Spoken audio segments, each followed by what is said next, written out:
बहुत बुरी तरीके से अमेरिका ने पाकिस्तान को फटकार लगाई है कि तुरंत ये सब रोको, तुरंत पीछे हटो। अमेरिका ने पाकिस्तान को कह दिया है। तो अभी आपने खबर बताई थी कि मार्को रूबियो से बात हुई है। मार्को रूबियो ने फौरन बोला है क्या कर रहा है, बहुत बुरी तरह पिटोगे, नामो निशान मिट जाएगा, फौरन पीछे हटो। ये बहुत बड़ी खबर। अमेरिका पहले भी कह रहा था कि भारत ने ऑपरेशन सिंदूर किया है, ये उसका हक है, हिलना मत, कुछ करना मत। लेकिन पाकिस्तान ने गलती की। एक बार फिर अमेरिका समझा रहा है पीछे हट जाओ, हाल बुरा होगा। लेकिन अब पता नहीं समझ आता है। जब तक मार्को रूबियो का फोन जाएगा, वो कह रहे हैं कि तुम पीछे हटो, तब तक तो भारत ने लाहौर पर अटैक कर दिया है। लाहौर पर अटैक कर दिया। और अगर अमेरिका को फोन करवाना था तो आईएमएफ से करवाना था। गलत कर दिया खुद फोन करके। आईएमएफ से फोन करिए, फट से पीछे हटेंगे। और बहुत बढ़िया करा। देरी हुई है, इसमें बचे कुछ ड्रोन भी पाकिस्तान क्या उड़ा देंगे।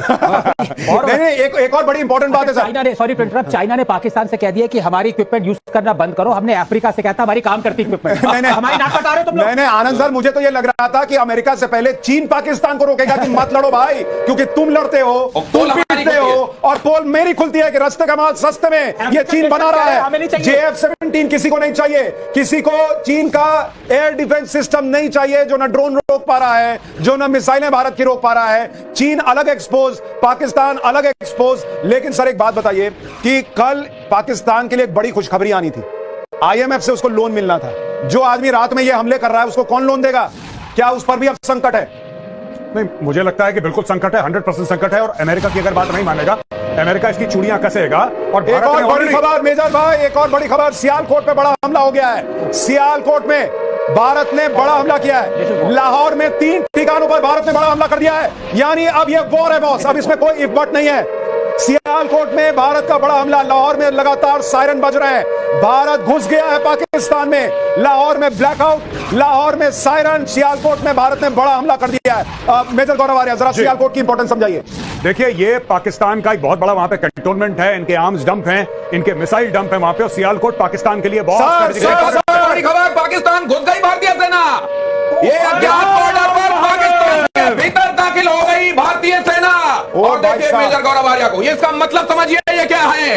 ये अब पराक्रम का वो प्रदर्शन है जिसकी ताव झेल नहीं पाएगा पाकिस्तान। अज्ञात बॉर्डर पर कहा जा रहा है कि भारत की सेना, भारत की आर्मी घुस गई है। अभी तक तो कहा जा रहा था कि सिर्फ एयरफोर्स अटैक कर रहा है, लेकिन अब भारत की आर्मी घुस गई है। मेजर गौरव आर्या, एक बार नेवी बीच में आके कराची पोर्ट पे आग लगा दे, मजा आ जाएगा। एक बार नेवी वाले आप भी जरा अपने इसमें हिस्सा डालो।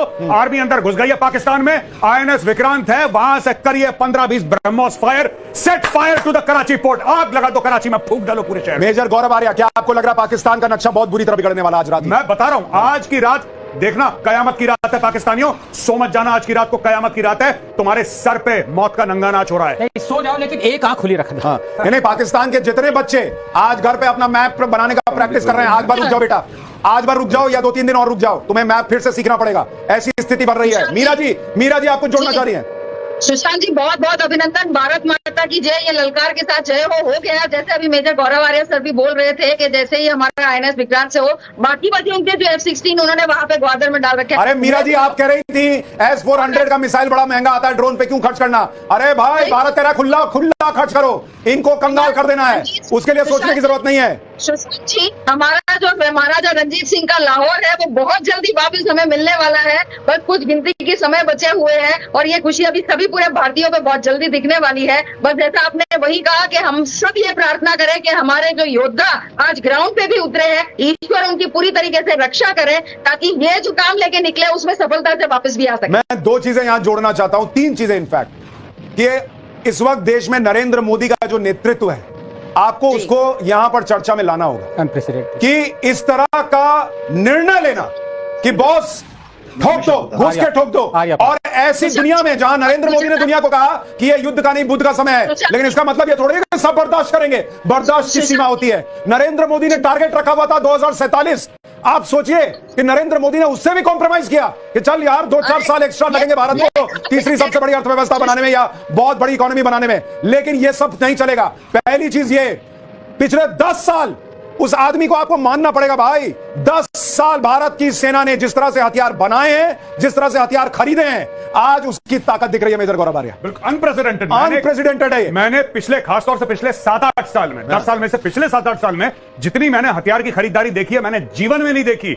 हर तीसरे दिन अनाउंस, इतने हजार करोड़ का ये, इतने हजार करोड़ का ये, हथियारों का इन्होंने अंबार लगा दिया। और ये भी बात है कि 60-70% अब मेक इन इंडिया भी हो रहा है। अभी सर आकाश ने ठोका है, आकाश ने ठोका है जो अपना स्वनिर्मित है। तो आप देखिए ये बड़ी चीज जो है वो इस वक्त हुई है, लेकिन नरेंद्र मोदी का ये निर्णय लेना कि हम ये करेंगे, ये अपने आप में अनप्रेसिडेंटेड है। और लाहौर से इस्लामाबाद तक अंधेरा ही अंधेरा, पाकिस्तान में अंधेरा, पाकिस्तान के पंजाब में पूरा अंधेरा छा गया है, लाहौर से इस्लामाबाद तक अंधेरा ही अंधेरा है। आनंद सर ये जो हो रहा है ये अद्भुत है, ये अद्भुत है। नहीं, मैं ये सोच रहा हूँ वो जो पेन था सरेंडर डॉक्यूमेंट साइन करने के लिए जो नियाजी साहब ने यूज किया था, वो किसके पास है? इंडिया के पास रखा ना या आपने पाकिस्तान के पास? क्योंकि उसकी जरूरत नहीं। सर अब हम दे देंगे, अब हम डिजिटल साइन लेंगे सर, दुनिया को व्हाट्सएप करेंगे कि उन्होंने साइन किया। हाँ, आईपैड पे ले लेंगे, और वो आईपैड भी इंडिया वाला बना हुआ होगा, मेड इन इंडिया वाला। अब हम चाइना वाला नहीं लेते। पर एक बात जो आप कह रहे थे ना, बहुत सारे हमने वेपन्स लिए हैं, ये देखिए डेमोक्रेसी की पावर। डिस्पाइट 6 साल तक रफाल का पूरा वो चक्कर चला, सुप्रीम कोर्ट पे 2 डिसीजंस हुई, 36 एयरक्राफ्ट खरीदने के लिए लाले लग गए। Despite that we did not have a let up in buying what was important for us. आपने जब कहा ये जरूरी है, लाले के साथ लाले पड़ गए होता है, लेकिन आपने लाले लग गए तो मुझको लग रहा है लाले तो आज पाकिस्तान के लग रहे हैं। पाकिस्तान के जबरदस्त लाले लग रहे हैं। F-16 मार गिराया है, उनके ड्रोन को मार गिराया है, और अब भारतीय सेना अज्ञात बॉर्डर से अंदर प्रवेश कर चुकी है। तो लाले पाकिस्तान के लग चुके। आज कयामत की रात है, पाकिस्तान के लाहौर से लेकर इस्लामाबाद तक अंधेरा, और जब वहां सुबह होगी तो ऐसा ना हो कि भारतीय फौज वहां नजर आए और भारतीय तिरंगा वहां नजर आए। मेजर गौरव आर्या, क्या ये जिस तेजी से हो रहा है, क्या सब कुछ 1-2 दिन में हो जाएगा या ये अभी लंबा भी चल सकता है? लंबा खिंचेगा, लंबी कहानी है। और मैं भारत के जितने भी लोग ये चैनल देख रहे हैं, मैं आपको एक बात बताना चाहता हूं कि इसमें आपको भगवान ना करे, 100 बार कह रहा हूं भगवान ना करे, बुरी खबर भी सुनने को मिलेगी, क्योंकि युद्ध है। युद्ध में दोनों तरफ बातें चलती हैं, लेकिन अंत में पाकिस्तान की जमीन पर भारत का तिरंगा लहराएगा। पहली चीज। दूसरी चीज, जहां तक मुझे समझ में आता है, आई एम नॉट 100% श्योर, पर इन्होंने पीओके का गेम कर दिया। कारण यह है कि जो कंसंट्रेशन ऑफ ट्रूप्स है वो मैक्सिमम, वो 765 किलोमीटर का जो लाइन ऑफ कंट्रोल है उस पे मैक्सिमम है, और उसमें उसने खेला कर दिया, मुझे ऐसा लगता है। और जो पाकिस्तान ने बोला है कि टैंक भेज रहे हैं जैसलमेर के थ्रू, वहां पे तो साहब हमारा स्ट्राइक कोर का जमावड़ा है। पाकिस्तान को यह नहीं पता लगेगा कि मिसाइल कहां से गई और कहां से आई।